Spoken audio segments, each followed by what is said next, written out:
결혼한 다음에 시어머니와 많은 갈등이 생겼어요. 그래서 너무 심한 갈등이 생겼기 때문에 기도원에 들어가서 내가 금식하면서 차라리 죽는 게 낫겠다, 이 생각을 가지고 금식하는 그런 시간을 가졌습니다. 근데 그 시간을 있는데 바로 그 순간에 흘러가는 신인물 소리가 들리는 거예요. 샥 소리가 나요. 그리고 마음에 깨달아지는 것이 뭐냐면, 돌이 있으니까 물소리가 나는구나. 앞에 사진을 보시면 마치 이와 같죠. 저 돌들이 있기 때문에 부닥쳐서 소리가 나고, 그러면서 만약에 돌이 없다면은 그냥 아무런 소리가 나지 않고 그냥 흘러가겠지.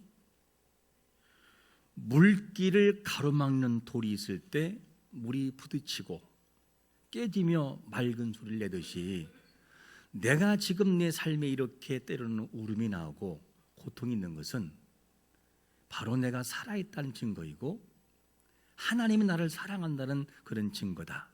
생명이 나에게 있다는 증거다. 그러면서 마음에 깨달아지더라라고 하는 간증을 보았습니다. 우리 인생에서 환난이 분명히 있어요.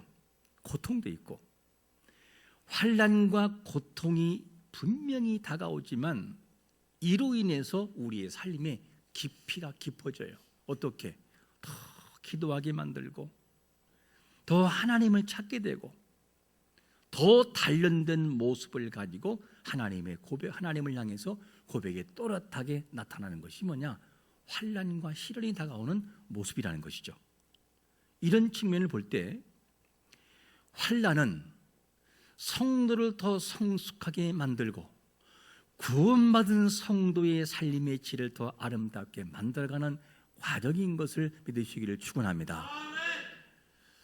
베드로 사도는 오늘 본문에서 시험과 이 환난, 인내 이런 것들을 다루고 있어요. 그런데 오늘 본문의 배경이 어떤 내용이 있기에 이런 시험이라는 내용들을 말하는 것일까? 야고보는 예루살렘 교회의 지도자였어요. 그리고 초대교회의 중심 인물이었습니다. 당시에 야고보는 시련과 박해 때문에 흩어져 있는 성도들에게 뭐 하느냐? 권고의 말을 주고 있어요. 어떻게? 이 고난과 환난을 어떻게 이겨낼 것인가? 당시 성도들은 수데반이 순교하는 장면도 보았어요.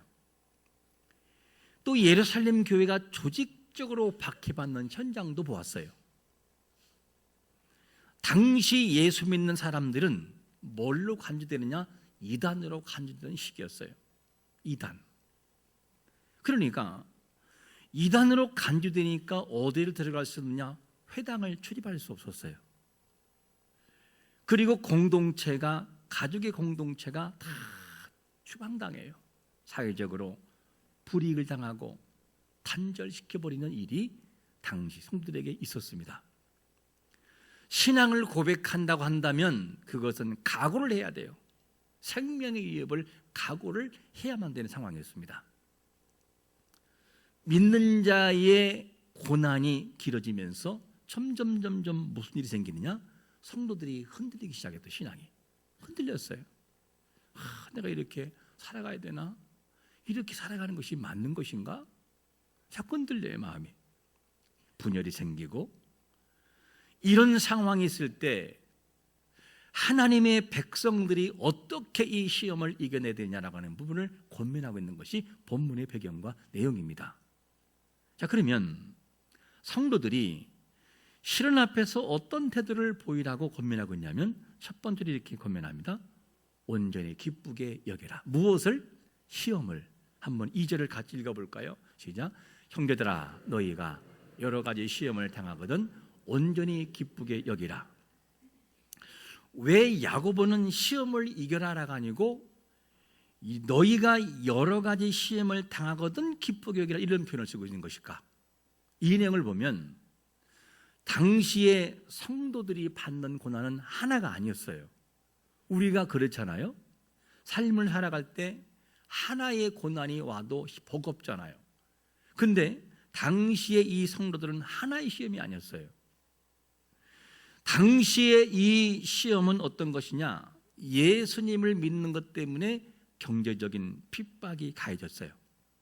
때로는 형제 간에도, 부부 간에도, 가족 간에도 서로가 서로를 눈치 봐야 되는 갈등의 문제가 생기고, 종교적인 박해가 계속 동반이 다가오고, 신앙적인 갈등이 계속 시작했어요. 그러니까 중복적인 다양한 시험들이 오기 시작하니까 이 야고보는 뭐라고 하느냐? 여러 가지 시험, 이 시험도 저 시험도, 이런 시험을 만날 때 온전히 기쁘게 여기며 나가야 된다, 이 얘기를 하고 있어요. 성도들은 분명히 성령이 충만했던 스데반이 죽는 현장을 목도한 사람도 있어요. 성도라는 이름 때문에 회당을 출입할 수 없어요. 회당을 출입할 수 없다라는 개념은 어떤 것이냐면, 회당에서 율법을 가르쳐요. 그리고 아주 훌륭한 랍비들이 강의를 합니다. 그 속에 자녀들이 아름답게 성장해 가거든요. 근데 회당에 들어갈 수 없어요. 교육이 이루어지지 않아요. 율법을 읽을 수도 없고 강론할 수도 없고, 신앙이 만들어진 장소인 회당에 못 들어가요. 만약에 여러분들이 자녀를 양육할 때 크리스천이기 때문에 학교를 못 오게 한다, 전반적인 교육을 다 하고 낸다, 안 받는 한, 당신이 예수를 안 믿으면 받지만 믿음은 받을 수 없다라고 한다면 여러분들의 마음은 어떨까? 내가 이래도 예수 믿어야 되나? 내 자녀의 미래는 어떻게 되는 걸까? 이런 생각이 충분히 들 수 있지 않겠어요? 실제 당시에 환난받던 사람들의 장소를 가보면 사회로부터 단절돼서 굴을 파고 지내요. 그리고 그 무덤에 들어가 봤는데 가족이 함께 지내면서 그 안에 굴 안이 무덤이요, 삶의 터전이요, 죽음의 장소예요. 어떻게? 거기서 예수님을 믿다가 죽으면 바로 그 앞에다, 안에다가 땅을 파고 거기다 묻어요, 시신을. 아버지, 어머니, 할아버지 이렇게. 그리고 나, 자식들 계속 거기에 살아가요. 그리고 맨 마지막까지 죽음으로 살다가 하늘나라로 가는 거였어요. 이게 그들의 삶이었다고요. 회당에 출입하지 못하는 그들은 사회적으로 고립되고 경제적인 불이익을 당하고 가족과 단절해야만 되는 상황은 뭐냐? 여러 가지의 시험 속에 속한다, 그 말이에요. 그러니까 여러 가지 시험을 만나거든 온전히 기쁘게 여기라, 이 말을 지금 야고보가 하고 있는 것이죠. 여러분, 예수님을 믿으면서 손해 보신 적이 있으신가요? 손해를 봐본 경험이 있으신가요? 아마 어떤 분들은 예수님을 믿지만 전혀 그 말이 무슨 말인지를 모르고 고난이 뭔지를 모르는 분도 있을 겁니다. 하지만 어릴 때부터 이런 고난을 당해보고 그리고 극한 고난을 당해보면 그것이 뭔지를 알게 돼요. 여러분, 예수님을 믿는다고 동네에 못 오게 하고 집에 못 들어오게 하고 친구의 모임에 못 오게 하는 경험 해보셨나요? 저는 짧은 시간이지만 그걸 경험해 봤어요. 예수 믿는 게 뭐가 죄라고? 가면, 잔치집에 가면 너 예수 믿는 사람 오지 마. 와, 그랬어요. 그 어린애의 마음속에 어떤 심정이었을까? 그렇게 보고 싶었던 텔레비 다 잔도 못 보겠어요. 그런 것들 경험해 보셨나요? 어린애의 마음이 얼마나 상처가 됐을까? 근데 이 정도의 고난이 아니고 이들이 받는 고난은 목숨을 내놓은 고난이에요. 목숨을 내놔야, 예수님을 믿는 것 때문에 목숨을 각오해야만 살아갈 수 있는 삶, 그게 뭐냐? 이들의 모습이에요. 그게 뭐냐? 여러 가지 시험이었다고요. 시험은 외적으로 다가와요. 하지만 연단을 통해서 성숙으로 만들어가는 목적 있는 것이 뭐냐? 시험이죠. 그러면 외적으로 다가오는 이 모든 시험을 어떻게 생각해야 될 것인가 하는 질문이에요. 어떻게 우리는 이거를 생각하고 해석해야 될까? 이 절을 제가 다시 한번 원문으로 지각해 보면 이런 뜻을 가지고 있어요. 원문으로 직역이에요. 직역.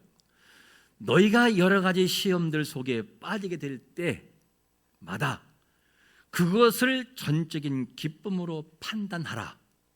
여러 가지 시험을 만나면 그것을 전적인 기쁨으로 판단하라. 다른 말로 말하면 생각하라 그 말이에요.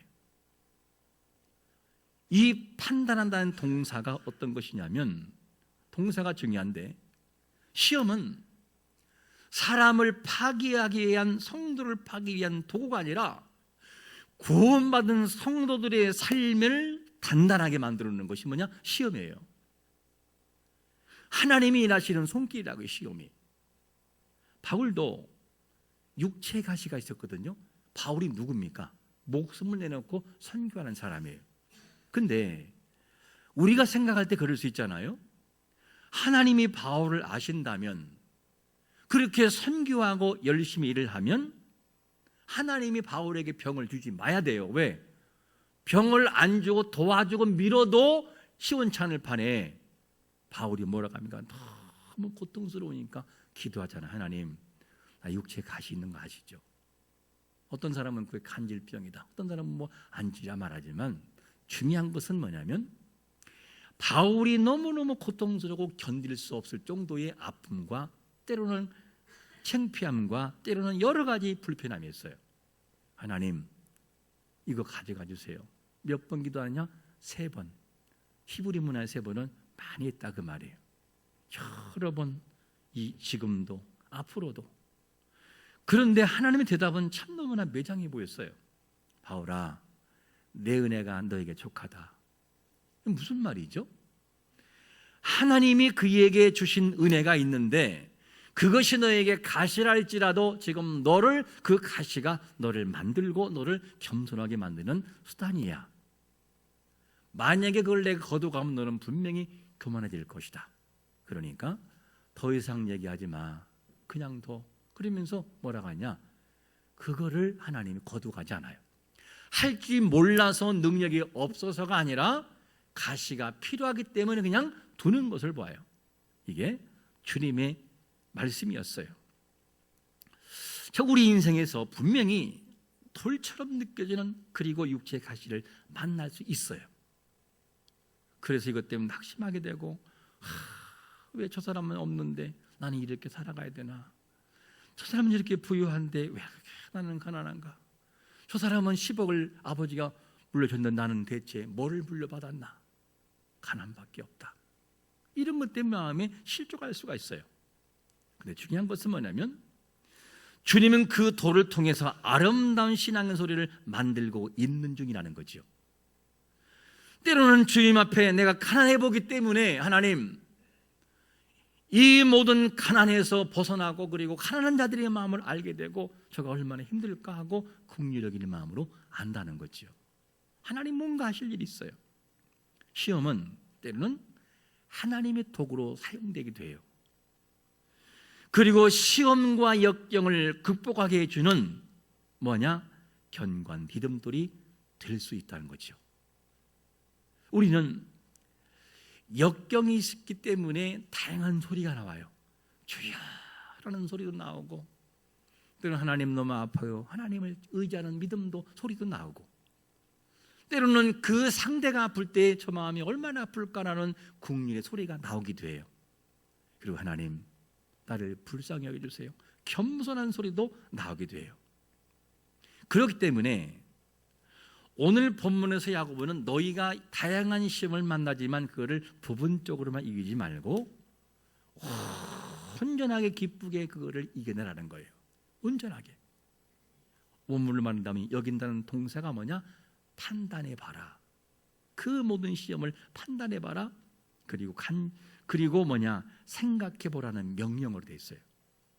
그래서 원문을 다시 한번 말씀드리면, 나의 형제들아, 너희가 여러 가지 시험들 속에 빠질 때 바로 그것을 전적인 기쁨으로 판단해 보아라, 이 얘기예요. 전적인 기쁨으로.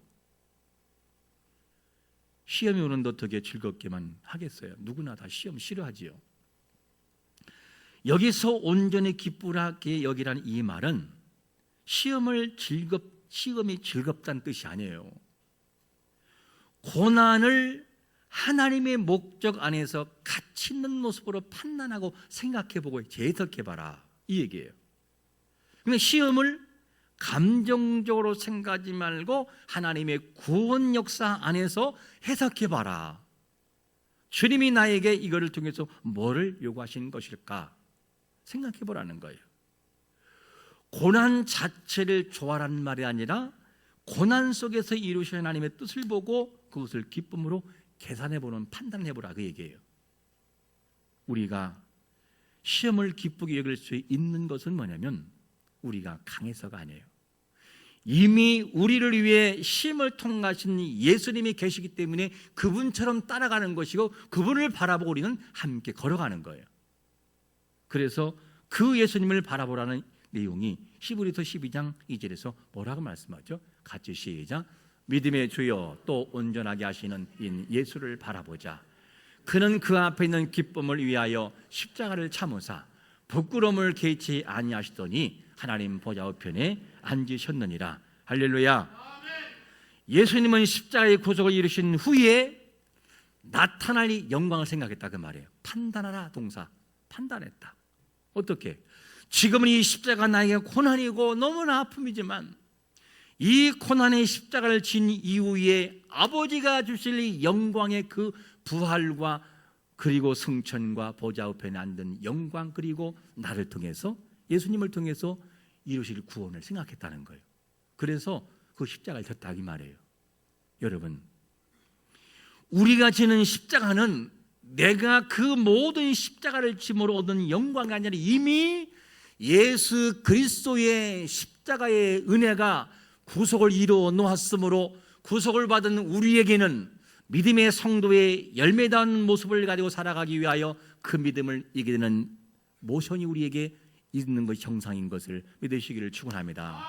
그걸 바라보고 가라는 거예요. 봐라, 예수님도 그거를 지지 않았느냐? 너도 그렇게 한번 해봐. 내가 이겼잖아. 너도 한번 따라와봐. 그 얘기를 지금 하고 있는 것이죠. 그래서 시험을 온전히 기쁘게 여기며 나아가보라는 거예요. 한번 해보라는 거, 주님이 하셨듯이. 그러면 시험을 온전히 기쁘게 여기면서 나아갈 때 무엇이 우리에게 찾아오는가 질문이죠. 두 번째로 뭐라고 말씀하냐면 믿음의 시련이 뭘 만들어내요? 인내를 만든다는, 인내. 3절을 보시면 이는 너희 믿음의 시련이 뭘 만든다고요?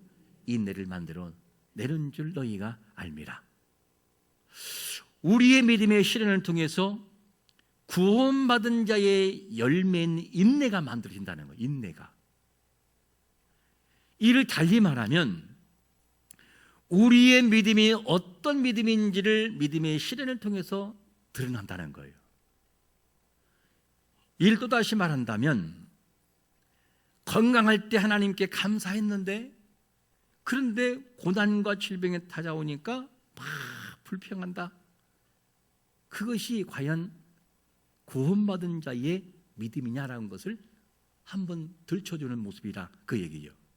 자, 그러면 욥이라는 사람은 어땠을까? 욥은 참 부자였었어요. 그리고 덕망 있는 사람이었고 한 부분에 갖춘 사람이었어요. 자녀가 열이요, 재물은 말할 것도 없어요.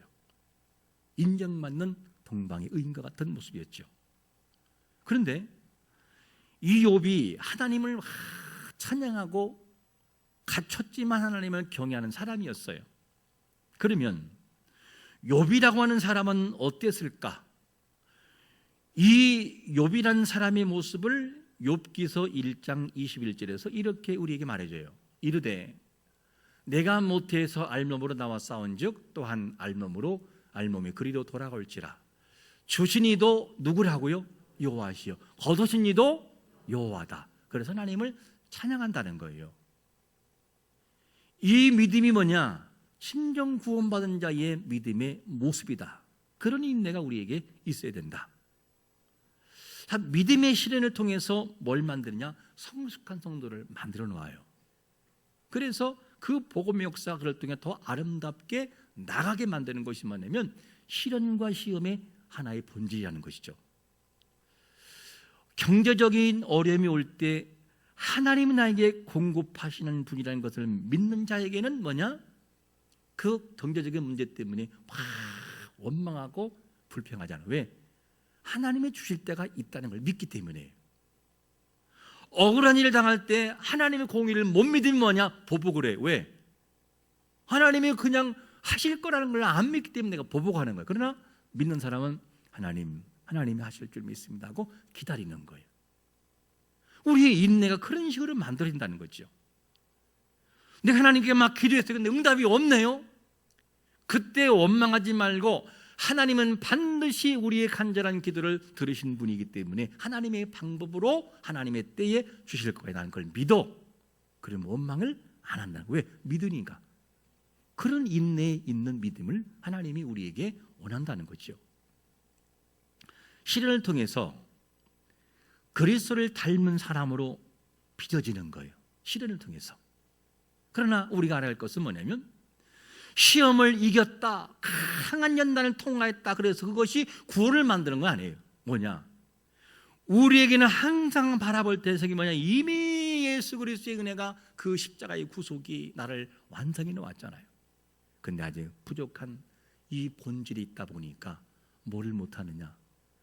주님이 이루신 그 모든 것을 이해하지 못하고 주님의 뜻대로 순종하지 못할 때가 많아요. 그리고 곁길로 가요.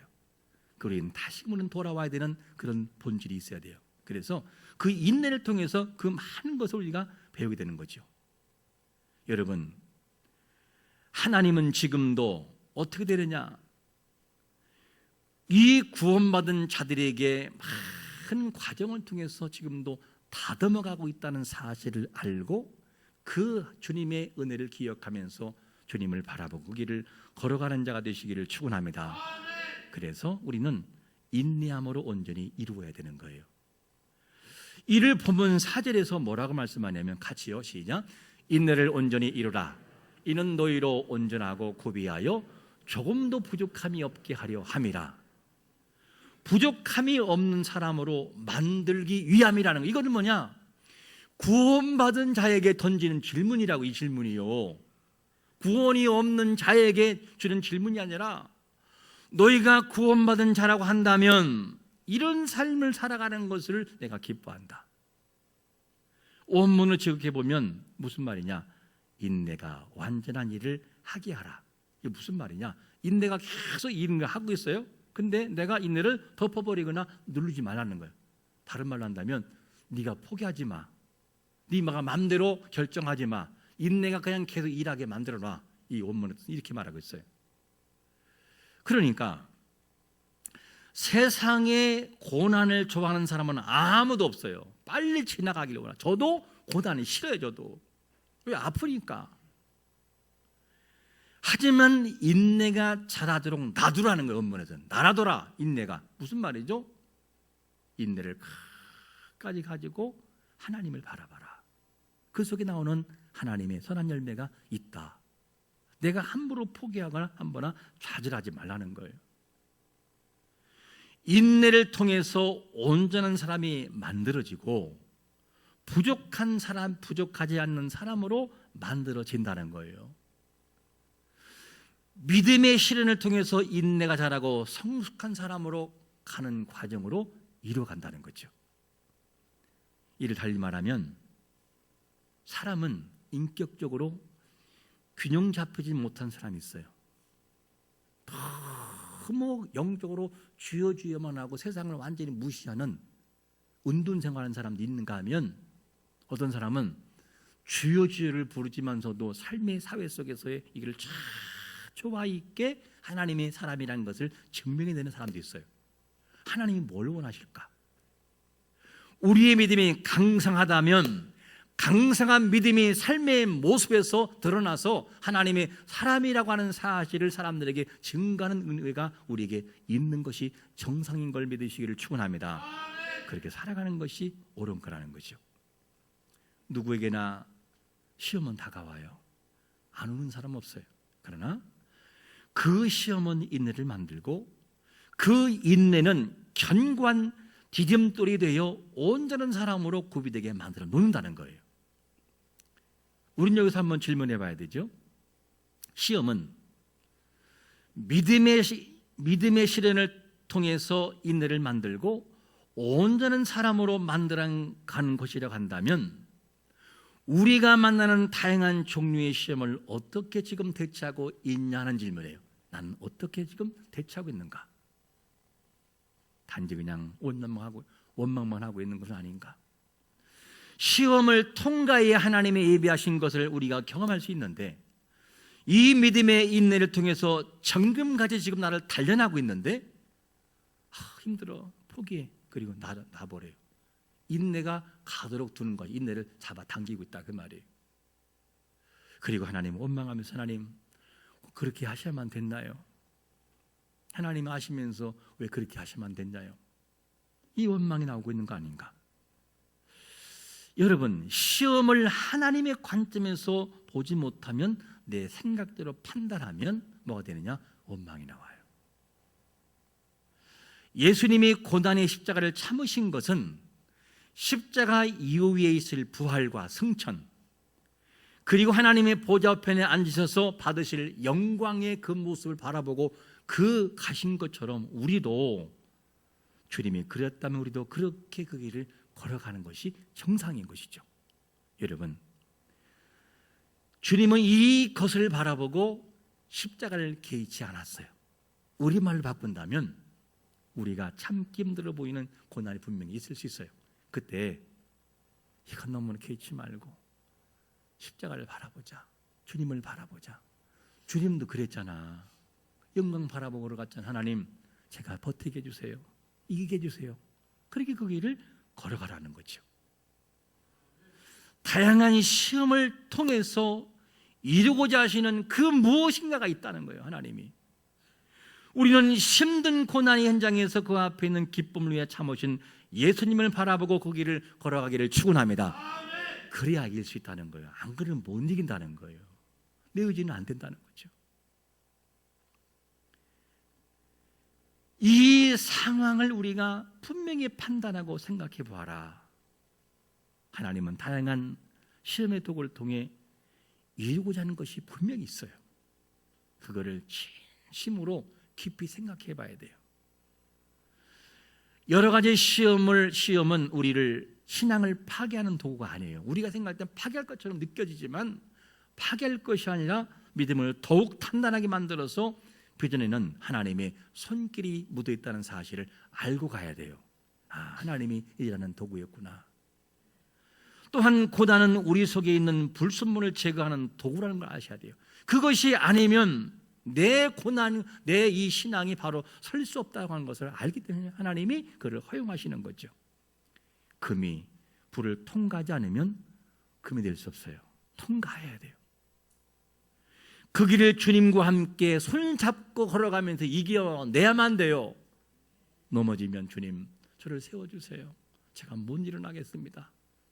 주님을 바라보고 또 주님 의지하는 거, 그게 우리가 이길 수 있는 길이라는 것이죠. 그러므로 우리 앞에 있는 돌이 분명히 있어요. 그래서 소리가 나게 만들어요. 주여, 소리가 나오고, 주여 너무 힘들어요. 나 어떻게 하면 좋아요?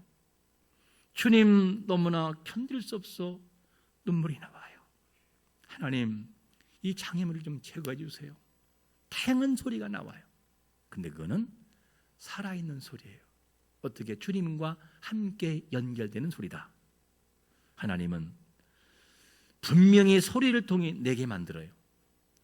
그리고 시험과 역경을 극복하게 하는 디딤돌이 되게 만들어 놓아요. 지금 우리의 삶에서 들리는 물소리가 고통의 소리가 아니라 은혜의 증거임을 믿으시기를 축원합니다. 은혜의 증거예요. 내가 하나님과 관계가 있구나. 오늘 우리를 붙드시는 십자가의 주님을 바라보고 돌을 사용하시 우리를 연주하고 계신 예수 그리스도, 그분을 바라보세요. 주님이 하시고 있어요. 어떻게? 나를 연주하고 있다고. 그때 다양한 소리는 뭐냐? 파괴의 소리가 아니라 만들어가는 소리다. 빚고 있는 소리다. 이 사실을 기억하고 주님을 바라보고 끝까지 이기는 성도가 되시기를 예수 그리스도의 이름으로 축원합니다. 아멘. 기도하겠습니다. 이 시간에 기도할 때